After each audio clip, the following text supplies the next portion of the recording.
Salutations, respected viewers. This is George from Ireland. I shall continue my series for A-level history about the history of the Soviet Union. I've spoken in another video about Soviet foreign policy in the 20s and 30s. The Soviet Union had a fairly cordial relationship with Turkey, which was a new thing because there'd often been a daggers drawn. The Soviet government was very concerned about Nazism, which was viciously anti-communist, persecuted communists in Germany, and Nazism was very racist, particularly towards people of the various Soviet nationalities. So the Soviet Union was beefing up its armed forces in the late 1930s, had more tanks than any other country in the world. That was one of the main reasons for industrialization. Soviet troops had been in Spain fighting in the Spanish Civil War on the Republican side. So Stalin put the feelers out to the major Western countries, to the United Kingdom and France, could they form a military alliance? And indeed in 1936 he succeeded in forming a military alliance with France, but he soon came to believe they were unreliable. The United States was strictly neutral at the time. But as he was left down by France and the UK, he felt the only thing he could do was to make a deal with Germany so that they wouldn't attack him, or if they did, not at least for a while. That was the Ribbentrop-Molotov Pact, or the Nazi-Soviet Pact of August 23rd, 1939, when Ribbentrop, the German foreign minister, went to Moscow. So in the early years of the Second World War, the Soviet Union continued trading with Germany because they were neutral countries with a normal diplomatic relationship.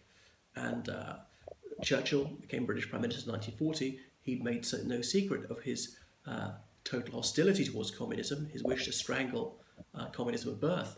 Stalin remembered only 20 years before, the French, British, Americans, many Western countries had troops fighting in Russia, attempting to defeat Bolshevism. However, Germany did not finish off the United Kingdom, and in early 1940, the Wehrmacht, that's the German military, was moving its forces to Eastern Europe.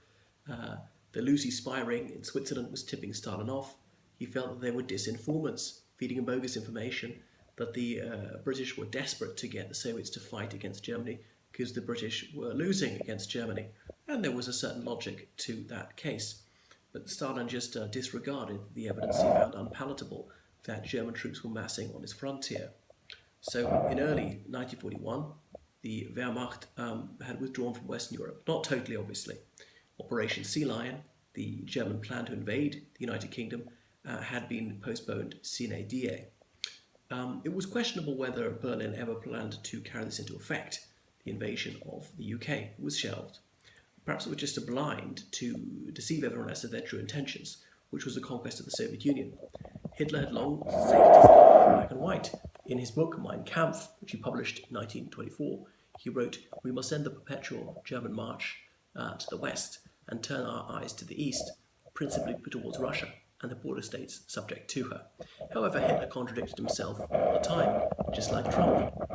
And so there was no telling what he really believed, and he hadn't abided by everything he'd written in his rant of a book. So he was very inconsistent.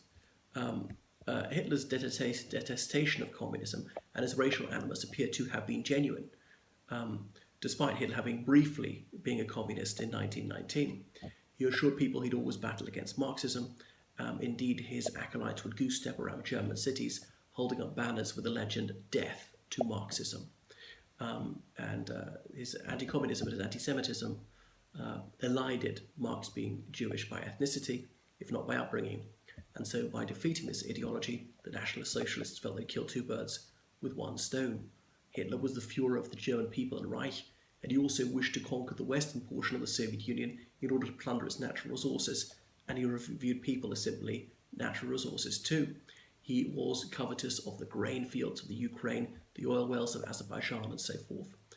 He purposed to harness the people as slaves for Germans whom he regarded as being the master race. So this is how he cooked up his wicked plan.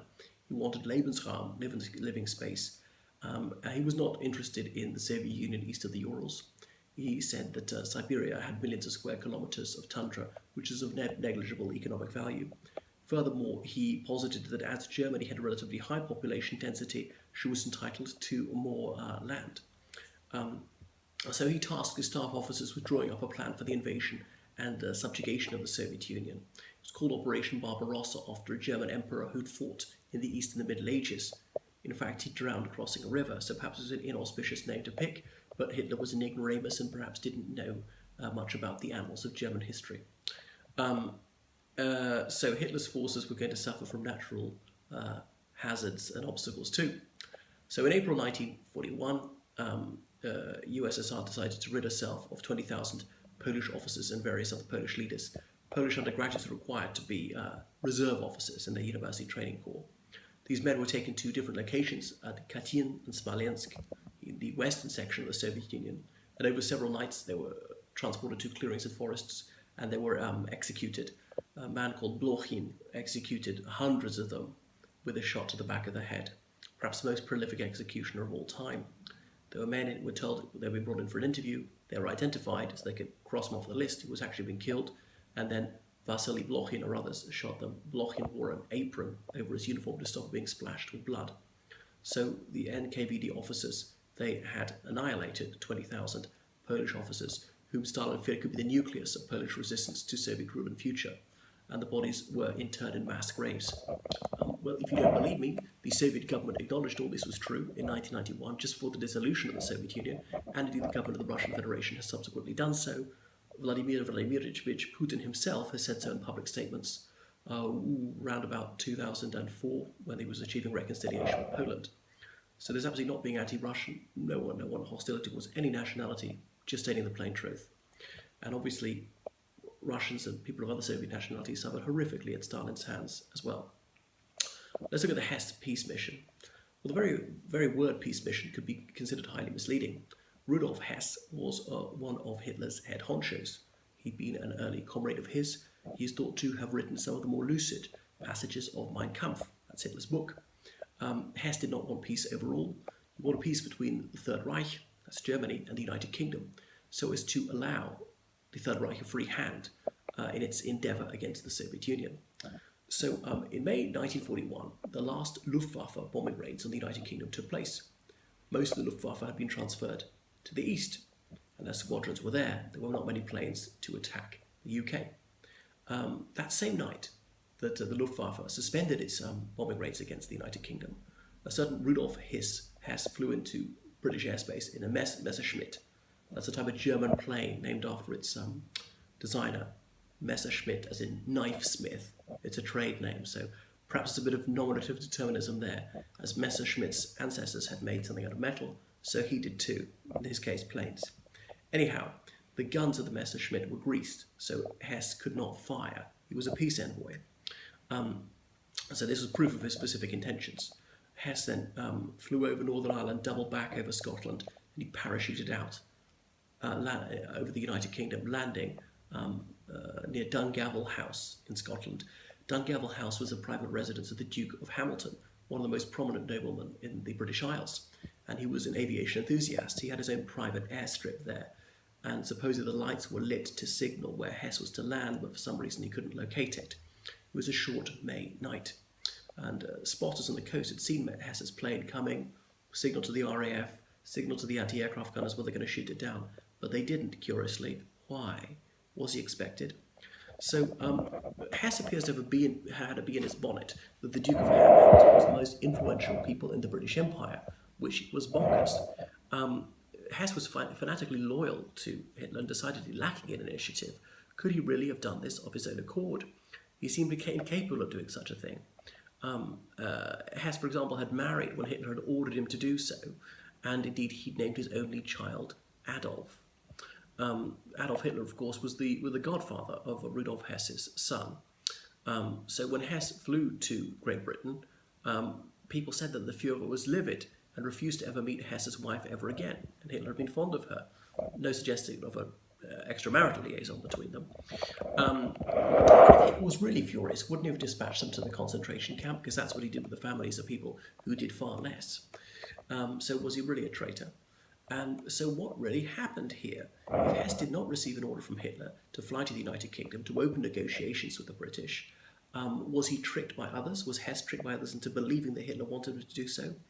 Did Hitler send Hess to the United Kingdom to negotiate with the government there? There's no solid proof that he did, but there's some circumstantial evidence pointing that way. The jury's still out on this one, and we may never know definitively.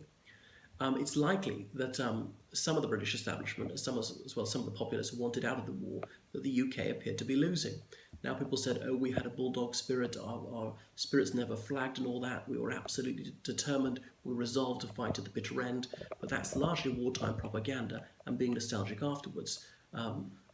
People were pretty despondent, the situation appeared to be bleak. Surely the thing was to at least negotiate, perhaps a reasonable deal couldn't be arrived at, but if it could, it would be wrong not to seize the chance for peace and save millions of lives. So Hess landed by parachute near Glasgow, and he was pretty soon taken under arrest. He wanted to go to the ducal residence of the Hamilton family. Ironically, it's now a detention centre for asylum seekers. The Duke of Hamilton and his brothers were all amateur pilots. The deputy Führer was arrested at the scene by the Home Guard. Well, a local farmer got there first.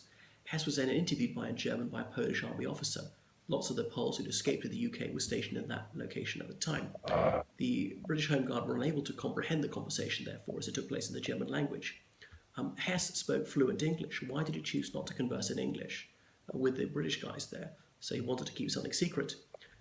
People say Hess was trying to offer Poland independence in return for the British pulling out of the war. The British could say, oh, I've been satisfied, they'd gone to war to save Poland. But in the middle of the night, Hess also met the Lord Provost of Glasgow. That's the mayor of Glasgow. And that was reported in the newspapers at the time. Patrick Dolan, the Lord Provost. In later editions of the newspapers, that bit was censored. They were not allowed to report that. So things slipped through in the early editions of local newspapers, but never got to the national newspapers, which were more stringently censored as had a wider circulation.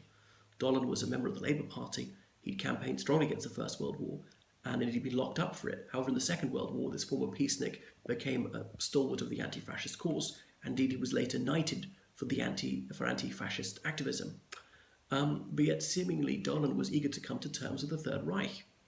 How bizarre. Anyway, so some unguarded revelations had slipped through. Was Patrick Dolan merely curious about Hess's arrival, not actually seeking to negotiate? He'd landed almost in Glasgow, so that was Dolan's bailiwick. We'll leave it there for the moment.